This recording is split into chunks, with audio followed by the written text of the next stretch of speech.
हम इस समय खड़े हैं सिद्धपीठ माँ चंडी देवी मंदिर में, जिसको लेकर बीते 2 माह पहले तमाम उथल पुथल हुआ, तमाम चर्चाओं में रहा।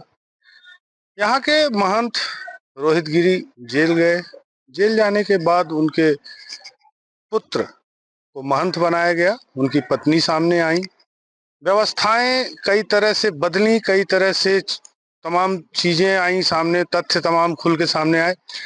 अंत में पूरी व्यवस्था की कमान बीकेटीसी बद्री केदार मंदिर समिति को सौंपी गई। 2 जुलाई से बीकेटीसी के सदस्य नामित लोग इस पूरी मंदिर परिसर से लेके मंदिर की पूरी व्यवस्था की कमान संभाल रहे हैं। मामला न्यायालय में है, उच्च न्यायालय, बाद में सर्वोच्च न्यायालय लोग गए। पक्षकार और प्रतिवादी और वादी दोनों को न्यायालय ने सुना। हाल ही में एक निर्णय आया कि उच्च न्यायालय में मामले की सुनवाई होती रहेगी, तब तक यथावत व्यवस्था रहेगी, जैसे कि बीकेटीसी ही पूरे ट्रस्ट की कमान संभालेगा। मंदिर की व्यवस्थाओं का हमने आज जायजा लिया। परिसर में देखा गया कि अतिक्रमण वह पहले से जो तमाम किए गए थे हटा दिए गए हैं। फिलहाल वह अतिक्रमण दोबारा से अभी नहीं होने दिया गया है। इसी बीच में एक बड़ी खबर यह भी आई कि जब से मंदिर समिति के हाथ में, बीकेटीसी के हाथ में पूरी व्यवस्था आई है, तब से 2 माह से भी कम अवधि का जो आय का एक रेशियो आंकड़ा जो निकल के सामने आया, उसमें लगभग 30 लाख से अधिक के इनकम का रिपोर्ट आया है सामने। आज हम मंदिर समिति की ओर से यहाँ नियुक्त किए गए लोगों से बात करेंगे कि वह आय व्यय का ब्यौरा या उसके राजस्व संग्रह के साथ साथ रिपोर्ट क्या प्रेषित कर रहे हैं, आगे श्रद्धालुओं की सुविधाओं के लिए क्या व्यवस्था की जा रही है। जी, आपका नाम? मैं रमेश नेगी, प्रशासनिक अधिकारी श्री बद्रीनाथ केदार मंदिर समिति, यहाँ पे रिसीवर के रूप में नियुक्त हूँ। और हम अपने माननीय अध्यक्ष जी, माननीय श्रीमान मुख्य कार्यकारी महोदय जी के डायरेक्शन में यहाँ पे व्यवस्थाएं देख रहे हैं। मेरे साथ यहाँ पे साथी कर्मचारी मनोज रावत जी, साथी कर्मचारी श्री सचिन सेमाल जी भी नियुक्त हैं।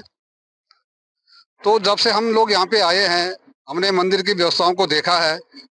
उसमें जहाँ पे हमें महसूस हुआ या हमने आवश्यकता समझी कि यहाँ पे सुधार होना चाहिए, तो हमने ट्रस्ट के लोगों से कह के मिल के उस समस्या को दूर करने का प्रयास किया है। जैसे कि यहाँ पे विद्युत संबंधी कई समस्याएं थी और कोई विद्युत लाइनों का, एक प्रकार खुली लाइनों का कुछ था, ऐसा सिस्टम था। सबको हमने ट्रस्ट के साथ मिलके इंसुलेट करवाया है। दर्शन पंक्ति में श्रद्धालुओं के लिए हमने मैट बिछाई ताकि श्रद्धालु आराम से वहां पे खड़े होकर दर्शन कर सकें। साथ ही जो यहाँ पे सबसे बड़ा मुद्दा था अतिक्रमण का, जो सालों से यहाँ पे विद्यमान था, हमारे द्वारा जिला प्रशासन के द्वारा, पुलिस प्रशासन के द्वारा वो सारा अतिक्रमण पूर्ण रूप से हटा दिया गया है और अतिक्रमणकारियों को चेतावनी दी गई है कि आप भविष्य में इस प्रकार का कोई कृत्य न करें, जिसे हमें आपके प्रति कानूनी कार्रवाई के लिए बाध्य होना पड़े। श्रद्धालुओं की जन सुविधाओं को लेकर और क्या काम किया जाए? श्रद्धालुओं की सुविधा हेतु अभी हम यहाँ पे बेंचेस बनाने का प्रयास करेंगे, प्लान कर रहे हैं।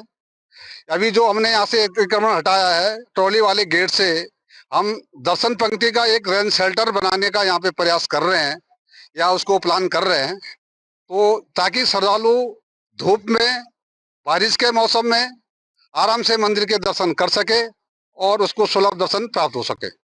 इतने वर्षों में, जैसा कि 2 महीने से भी कम अवधि में आपने एक रिपोर्ट प्रस्तुत किया जिसमें 30 लाख से भी अधिक की इनकम की बात आई जी। एक लंबे अंतराल में तमाम राजस्व संग्रह हुआ, लेकिन सुविधाओं को लेकर कोई कार्य नहीं किया गया, ऐसे में क्या?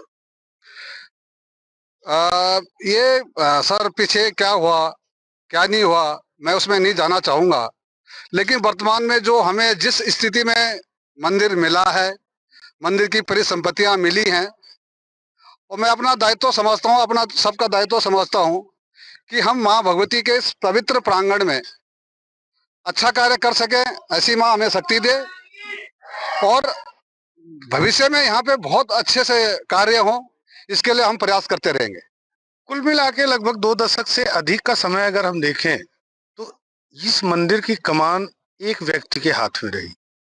औसतन जो बताया जा रहा है कि औसतन प्रतिदिन 90-95 हजार 1 लाख रुपए तक का राजस्व संग्रह होता है, लेकिन मूलभूत सुविधाएं श्रद्धालुओं की यहाँ की जा सके ऐसा कोई प्रयास नहीं किया गया। विद्युतीकरण या श्रद्धालुओं के शौचालय की बात हो, यूरिनल की बात हो, बीकेटीसी अब उस पर प्रयास शुरू किया है।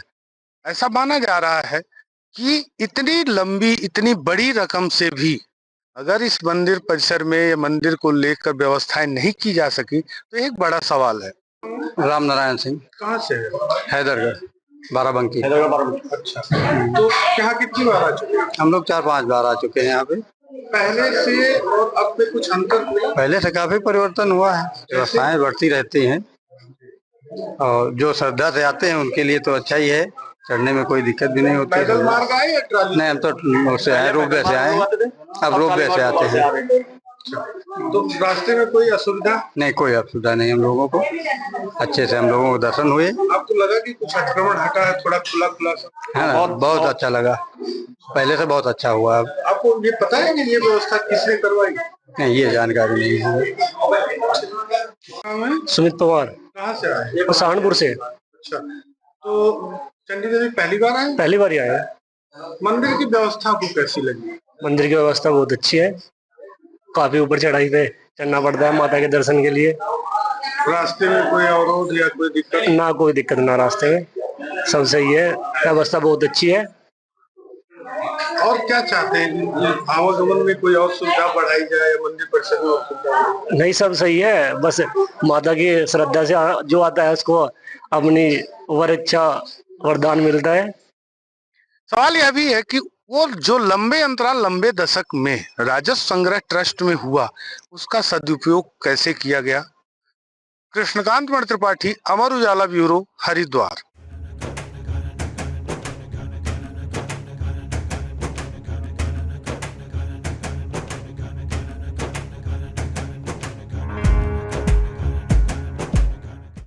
अगर आप ये वीडियो YouTube पर देख रहे हैं तो हमारे चैनल को सब्सक्राइब कर बेल आइकन दबाएं और Facebook पर देख रहे हैं तो हमारे पेज को लाइक करें।